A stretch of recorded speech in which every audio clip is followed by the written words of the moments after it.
सभी को नमस्कार। वॉलंटियर्स विशेष गहन पुनरीक्षण कार्यक्रम में ऑनलाइन कार्यक्रम में आपका स्वागत है। जैसा कि आप जानते हैं कि भारतीय निर्वाचन आयोग द्वारा राजस्थान में एसआईआर यानी स्पेशल इंटेंसिव रिवीजन विशेष गहन पुनरीक्षण कार्यक्रम की शुरुआत की गई है, जिसके अंतर्गत बीएलओस, सुपरवाइजर या निर्वाचन विभाग से जुड़े समस्त उच्च अधिकारी और सहायक अधिकारियों को प्रशिक्षण दिया गया है। तो इसी कड़ी में वॉलंटियर विशेष गहन परीक्षण के अंदर वॉलंटियर्स को भी प्रशिक्षित करने के लिए यह आयोजन किया गया है। सबसे पहले हम जानते हैं कि वॉलंटियर्स होते कौन हैं। वॉलंटियर्स कौन हैं?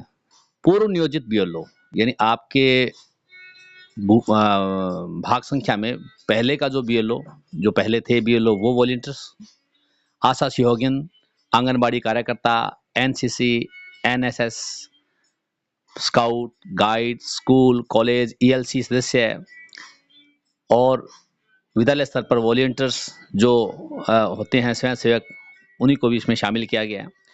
बीएलओ का इनका काम क्या है?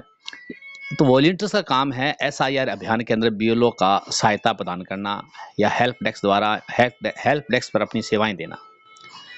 प्रशिक्षण कार्यक्रम का आयोजन इनका जो है ईआरओ स्तर पर करवाया जा रहा है। बीएलओ की सहायता के लिए कम से कम 4 या 5 वॉलंटियर्स उपलब्ध हो, क्योंकि एसआईआर अभियान एक थोड़ा बड़े स्तर पर अभियान है। किसी तरह की गांव में या आपकी जो भाग क्षेत्र में किसी तरह का मतलब वो अफवाह ना हो, तो वॉलंटियर्स का काम रहेगा इस अभियान को सुचारू व सफल बनाना, लोगों तक इसका सही उद्देश्य का मैसेज पहुंचाना। तो इसके लिए जो ईआरओ स्तर पर जो प्रशिक्षण दिए जा रहे हैं या बीएलओस की किस तरह से उन्होंने कार्य करना है, वॉलंटियर्स के क्या क्या कार्य होंगे, इस पर हम चर्चा करते हैं। वॉलंटियर्स की भूमिका जो है, आवंटित क्षेत्र, जो जिस क्षेत्र का वॉलंटियर है वो उस क्षेत्र में प्रत्येक परिवार में युवा या तकनीकी रूप से जानकर घर घर जाकर वोट को गणना प्रपत्र समझाना व ऑनलाइन फार्म भरने की सहायता करना।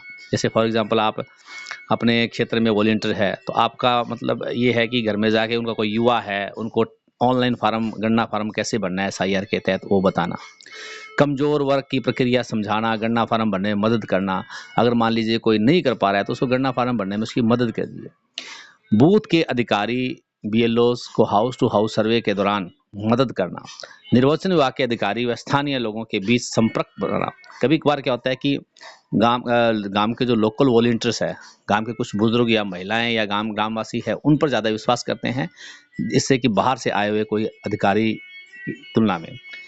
तो उनका जो पात्रता ये है कि स्थानीय क्षेत्र का निवासी होना चाहिए। वॉलंटियर्स कौन होना चाहिए? कि स्थानीय क्षेत्र का निवासी होना चाहिए और समुदाय से परिचित होना चाहिए, खुद भी वो समुदाय में उसकी अच्छी रेपुटेशन हो, निर्वाचन क्षेत्र में पंजीकृत मतदाता भी हो, पूरी तरह से राजनीतिक निष्पक्षता बनाए रखे, उसे किसी पर्टिकुलर राजनीतिक पक्ष या दल से उसका कोई विशेष नहीं होना चाहिए, वो एक सेवा भाव से काम करेगा। घर घर जाकर सर्वेक्षण करने के लिए शारीरिक रूप से सक्षम होना चाहिए, वो किसी तरह से उसमें कोई आपका अंग दोष या ऐसा ना हो भी वो जाने में सक्षम हो। कम से कम 10वीं कक्षा तो उत्तीर्ण हो ही, कम से कम 10वीं। साथ ही पंजीकरण और सत्यापन के लिए चुनाव ऐप व डिजिटल टूल्स का बुनियादी ज्ञान उसको होना चाहिए भी, खुद को उसको, जैसे एंड्रॉयड मोबाइल, सीधी सी बात करूं, एंड्रॉयड मोबाइल के अंदर ये ऐप चलाने के एक्सपर्ट होने चाहिए। वैसे मोस्टली आजकल जो बच्चे हैं या वॉलंटियर्स हैं, एंड्रॉयड फ़ोन के माध्यम से डिजिटल सेवा को अच्छी तरह से उपभोग करना जानते हैं। कौशल व विशेषता, सभी प्रकार के निर्वाचन से सम्मान से बात करेगा, सभी निर्वाचकों से, यानी किसी भी वोटर से जाएगा वो, उसकी जो डील करने के जो है फील्ड में वो अच्छी स्किल होनी चाहिए, चाहे वो उनकी स्थानीय लैंग्वेज में बात करे, चाहे वो हिंदी में करे, जो भाषा से उनके बीच में तारतम्यता बन सकती है। अपने क्षेत्र में अच्छी समझ होना, निष्पक्ष रहना और नियम का पालन करना, विभिन्न चुनावी ऐप या डिजिटल टूल्स का बुनियादी ज्ञान उसको वॉलंटियर्स को होना चाहिए। वॉलंटियर्स की जो क्षमता विकास है, विशेष गहन पुनरीक्षण की प्रक्रिया और महत्व को समझाना, उसको बताना आना चाहिए इसकी क्या प्रक्रिया है, उसका क्या महत्व है। वॉलंटियर्स की भूमिकाएं, गणना प्रारूप भरने पर व्यवहारिक प्रशिक्षण, यानी उसको कागजी ज्ञान के अलावा उसको व्यावहारिक प्रशिक्षण भी होना चाहिए भी वो किस तरह से गणना प्रपत्र बनने में उनकी मदद करेगा। ऑनलाइन पंजीकरण की प्रक्रिया समझाना, 2002 मतदाता सूची में स्वयं का नाम खोजने का तरीका समझाना। यानी जैसे कि मैंने बताया कि 2025 में जो एसआईआर होने जा रहा है, इससे पूर्व 2002 में हुआ था, यानी लगभग 23 वर्षों बाद एसआईआर का जो अभियान चला है। तो 2002 की मतदाता सूची में किस तरह से नाम ढूंढना है, ऑनलाइन ऑफलाइन, उस प्रक्रिया को समझाना और उनके जो क्वेश्चनों को संतोषपूर्ण जवाब देना। जैसे कि गणना फार्म इन्यूमरेशन फॉर्म का ऑनलाइन प्रक्रिया को देखिए। गणना फार्म के लिए ऑनलाइन जमा कैसे कराया जाएगा? बीएलओ ऐप के जरिए या स्वयं निर्वाचक मतदाता को क्यूआर कोड से वो स्कैन करेगा। उसके बाद क्यूआर कोड को स्कैन डिजिटल करके वो क्लिक करके गणना फार्म या आंशिक रूप से भरे हुए डाउनलोड की जानकारी लेगा। लॉगिन से मोबाइल ओटीपी या ईपिक दर्ज करके वो मोबाइल ओटीपी प्राप्त करेगा और उससे वो कि फॉर्म में नाम, जन्म दिनांक और अन्य विवरण भरेगा। हस्ताक्षर और बाएं हाथ के अंगूठे की छाप एक सफेद कागज पे लेंगे। जैसे बच्चे आजकल फॉर्म भरते हैं, वॉलंटियर्स को मालूम है कि जब ई मित्रा फॉर्म भरा जाता है तो एक अलग से सादे कागज पर साइन या अंगूठा लगाकर उसको अपलोड किया जाता है। उसी तरह से ये काम किया जाएगा। हस्ताक्षर और अंगूठा छाप की स्पष्ट फोटो अपलोड करें। घोषणा पत्र ध्यान से पढ़ें, जो उसमें घोषणाएं दी उस ध्यान से पढ़िए। स्वीकार करने पर चेक बॉक्स पर क्लिक करिए। न्यूमरेशन फॉर्म को सबमिट कर दीजिए और वोटर की पुष्टि कंफर्मेशन के बाद एसएमएस प्राप्त होगा। उस एसएमएस पर लिंक जो दिया उस पर क्लिक करिए। फोटोग्राफ और स्व प्रमाणित दस्तावेज, यानी अब जो आप उसमें दस्तावेज अपलोड करोगे वो स्व हस्ताक्षरित यानी स्व का प्रमाणित सेल्फ अटेस्टेड होना चाहिए। दस्तावेज सेव हो जाएगा और वोटर जो है ये एक लिंक दिया गया है voters.eci.gov.in पर फॉर्म की स्थिति को देख सकता है। और अब उसने अगर वोटर्स ने या वॉलंटियर के द्वारा वो या वोटर्स के द्वारा अगर अपना ऑनलाइन फॉर्म अप्लाई कर दिया तो उसका फाइनल सत्यापन जो है वेरिफिकेशन है बीएलओ द्वारा किया जाएगा। विशेष संक्षिप्त पुनरीक्षण या विशेष गहन पुनरीक्षण, हाउस टू हाउस जाकर मतदाता को पहचान का कार्य विशेष संक्षिप्त पुनरीक्षण कार्यक्रम के अंतर्गत प्रतिवर्ष किया जा रहा है। एक होता है एसएसआर यानी संक्षिप्त पुनरीक्षण कार्यक्रम, ये हर साल बीएलओ करता है, घर घर जाके मतदाता सूची को अपडेट करने का कार्य करता है। लेकिन अब जो एसआईआर है विशेष गहन पुनरीक्षण की प्रक्रिया राजस्थान में 23 वर्ष पूर्व अंतिम बार दिनांक 1/1/2002 की अर्हता दिनांक के संदर्भ में वर्ष 2002 में की गई थी। उस वक्त 1 जनवरी 2002 को आधार तिथि मानकर 2002 में अपनी पूरी मतदाता सूची का सत्यापन कार्य किया गया था। वर्तमान में प्रस्तावित विशेष गहन पुनरीक्षण के अंतर्गत बीएलओ द्वारा विशेष संक्षिप्त पुनरीक्षण प्रक्रिया के अनुरूप हाउस टू हाउस जाकर मतदाताओं की पहचान के रूप में एक सरल गणना प्रपत्र बनाया जाना और एवं आवश्यकता अनुसार दस्तावेज प्राप्त करना। यानी काम वही एसएसआर वाला है एसआईआर के अंदर। अब थोड़ा इतना है कि उसके साथ में गणना फार्म भरवाने के साथ एक संबंधित दस्तावेज की पूर्ति करनी है, बस इतना ही काम है।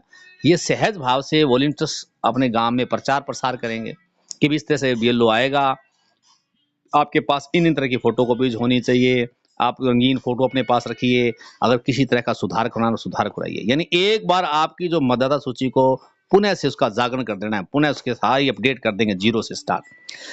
विशेष गहन पुनरीक्षण हाइब्रिड मोड पर की जा रही है। इसकी ऑनलाइन प्रक्रिया अत्यंत सरल व सुविधाजनक है। गणना प्रपत्र में प्रविष्टि जैसे ऑलरेडी उसमें लिखा होगा,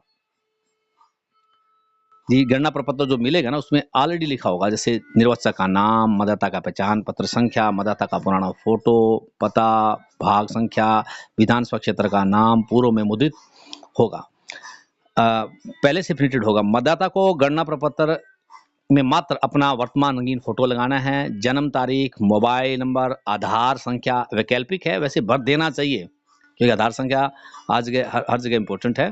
किसी है तो भरना चाहिए तो भरे, अदर आधार संख्या भरनी चाहिए। पिता का नाम, माता का नाम इसमें वैकल्पिक दिया आधार के लिए, पति या पत्नी जो भी है उसका नाम। यदि मतदाता पहचान पत्र उपलब्ध हो तो उसकी प्रविष्टि भी की जानी चाहिए। निर्वाचक कौन होगा? भारत का नागरिक होगा। जो अब आप जाओगे फील्ड के अंदर वो कौन हो सकता है? वोटर कौन होगा? वोटर तो भारत का नागरिक होगा। योग्यता जो उसकी आयु की है वो कम से कम 18 वर्ष की आयु हो, कम से कम, उससे ज्यादा हो तो चलेगी, 18 वर्ष तो कम से कम। उस मतदान केंद्र का सामान्य निवासी हो, विक्षिप्त मानसिक अनसाउंड मानसिक का ना हो, भ्रष्ट आचरण और चुनाव से संबंधित अन्य अपराधों के कारण मतदान से अयोग्य न हो। अब जन्म तिथि के जो आधार तिथियां हैं, योग्यता तिथियां, वो 1 जनवरी, किसी भी वर्ष की 1 जनवरी, 1 अप्रैल, 1 जुलाई और 1 अक्टूबर है। भारत निर्वाचन आयोग की ओर से निर्धारित तिथियां हैं ये। मतदाताओं की श्रेणी के अनुसार वांछित दस्तावेज। अब आप इस सर्वे के अंदर किस मतदाता को किस तरह के दस्तावेज देने हैं, थोड़ा सा ध्यान दीजिए। विशेष ध्यान देने योग्य है, अगर किसी का नाम 2002 की मतदाता सूची में था तो उसे दस्तावेज के रूप में उस मतदाता सूची के उस अंश को ही लिया जाना पर्याप्त है, यानी उसे किसी प्रकार का अन्य दस्तावेज नहीं दिया जाएगा। जिस वोटर्स के नाम 2002 की मतदाता सूची में शामिल है ना, उनको किसी भी तरह के दस्तावेज देने की जरूरत नहीं है। जो वोटर लिस्ट है उसी का फोटोकॉपी या उसी को आप स्कैन करके संलग्न कर सकते हैं, यानी उनको किसी तरह का एक्स्ट्रा दस्तावेज देने की जरूरत नहीं है। अब 3 कंडीशन है, यदि जन्म 1 जुलाई 1987 से पूर्व का है तो उसको एक दस्तावेज स्वयं का देना पड़ेगा, जिससे ये प्रमाणित होता है वो यहाँ का सामान्य निवासी है, या फोटो लगा हुआ दस्तावेज। इसमें आगे आएगी लिस्टें भी किस तरह के दस्तावेज है वो मैं बताता हूँ। जन्म अगर 1 जुलाई 1987 से 2 दिसंबर 2004 के मध्य हुआ है तो उसे एक तो स्वयं का दस्तावेज देना पड़ेगा वेरिफिकेशन के लिए, और एक माता या पिता दोनों में से एक का। यदि जन्म 2 दिसंबर 2004 के बाद हुआ है तो उसको 3 तरह के दस्तावेज देने पड़ेंगे, स्वयं का, माता का और पिता का। अब इसमें थोड़ा सा ये नोट कर लेना कि अगर मान लीजिए उसके माता पिता का नाम 2002 की मतदाता सूची में है तो उसको उस पृष्ठ पर जो जिस पर नाम है उसको एक दस्तावेज के रूप में यूज किया जा सकता है। और अगर मान लीजिए कोई किसी के बिरणी है, बहू है, वो बाहर की है, पर राजस्थान क्षेत्र में अगर मान लीजिए आज मान लो अपने सादुल शहर की कोई पुत्र है, वधू किसी की है और वो बाड़मेर या जैसलमेर इस तरह की है, इस जगह से है, उसकी जहां पर वो है उसमें तो उसका नाम नहीं मिलेगा 2002 में उसके माता पिता के। लड़के के माता पिता का 2002 में मतदाता सूची में मिल जाएगा, लेकिन उस बहू का अगर वो बाड़मेर की है या राजस्थान के किसी क्षेत्र में वो निवासी थी तो उसके माता पिता 2002 में उस मतदाता सूची में शामिल थे, तो उस 2002 की मतदाता सूची में उसके माता पिता का जो नाम है उसकी प्रति एज ए पहचान के रूप में दस्तावेज से के रूप में यूज की जा सकती है। ठीक है, तो अगर ऐसा देखा जाए ना, अगर 2002 को आधार बनाया गया है तो मान के चलिए कि 60-70% काम मतदाता सूची से ही हो जाता है। बस बात सहयोग की है, वॉलंटियर्स ये बात बिल्कुल अच्छी तरह से सहयोग करेंगे कि ये एक विशेष अभियान है और इसमें अपनी मतदाता सूची को एक बार पुनः सारी मतदाता सूची हमने वेरीफाई करवानी है, जो 23 वर्ष पूर्व हमने किया था जो काम। अब वांछित दस्तावेज क्या होगा, जैसे मैंने बताया था किस तरह का दस्तावेज होना चाहिए। किसी केंद्रीय सरकार, राज्य सरकार, पीएसयू से के नियमित कर्मचारी, वेतनभोगी, जारी पहचान पत्र या पेंशन का जो संदाय आदेश होता है वो प्रति चल जाएगी। भारत में 1 जुलाई 1987 से पहले सरकार, स्थानीय प्राधिकारियों, बैंक, डाकघर, LIC, पीएसयू द्वारा जारी कोई भी पहचान पत्र, प्रमाण या दस्तावेज। तीसरा, सक्षम प्राधिकारी द्वारा जारी जन्म प्रमाण पत्र, जैसे होता है जन्म मृत्यु प्रमाण पत्र द्वारा होता है ना, वो वाला जन्म प्रमाण पत्र जो बच्चे के जन्म पर हॉस्पिटल के माध्यम से आजकल बनाया जाता है। पासपोर्ट, मान्यता प्राप्त बोर्ड विश्वविद्यालयों द्वारा जारी मैट्रिक या शैक्षणिक प्रमाण पत्र जो भी है। सक्षम राज्य प्राधिकारी द्वारा जारी स्थायी निवास का प्रमाण पत्र, जिसे मूल निवास प्रमाण पत्र कहते हैं। वन अधिकार प्रमाण पत्र, ये विशेष क्षेत्र में जो वनों में रहने वाले लोगों के लिए जारी किया जाता है, निवासियों के लिए वन अधिकार प्रमाण पत्र। सक्षम प्राधिकारी द्वारा जारी किया गया OBC, SC, ST या कोई अन्य जाति का प्रमाण पत्र। सरकार द्वारा जारी कोई भूमि गृह आवंटन समय समय पर जो अभियानों से में जारी होता है वो कोई है तो वो आप उसको यूज कर सकते हैं। Catch the youth of house hold, volunteer आवंटित क्षेत्र में परिवार के युवा जो टेक्नो सर्वे सदस्य की पहचान कर उन्हें गणना प्रपत्र भरने की प्रक्रिया समझाएंगे, स्टेप बाय स्टेप समझाएंगे। वह सदस्य से ज्यादा जैसे परिजन, मित्र, परिचितों की गणना ऑनलाइन भरने का सहयोग करेंगे। यानी कहने का मतलब वॉलंटियर्स उनको सहज प्रक्रिया, आपके साथ BLO के साथ अगर वॉलंटियर जाता है तो उस गांव का जो वॉलंटियर है, कोई अनजान या घर में बुजुर्ग होता है तो अपने गाँव के लोगों को देख के वो थोड़ा सहज हो जाता है, ठीक है? तो आप उनको आराम से उसकी क्षेत्रीय भाषा में समझा सकते हो कि हमने क्या करना है और ये क्या अभियान है। किसी तरह की भ्रांति ना क्रिएट हो, ध्यान रहे इस बात का। घर-घर गणना कैसे घर-घर जो गणना होगी वो है विशेष अभियान एसआईआर के अंदर बीएलओ प्रत्येक घर का दौरा करेंगे और आयोग द्वारा निर्धारित तिथि के अनुसार मौजूदा मतदाताओं के पूर्व मुद्रित विवरण के साथ, जैसे कि मैंने बताया कि 2 प्रतियाँ दी जाएगी गणना के अंदर, उसमें प्रत्येक मतदाता की पूर्व 2025 के अनुसार उसकी सारी जानकारी उसमें बेसिक जानकारी उसमें फीड होंगी, कुछ जानकारियाँ हमने इकट्ठी करनी है और कुछ दस्तावेज उनसे लेने हैं।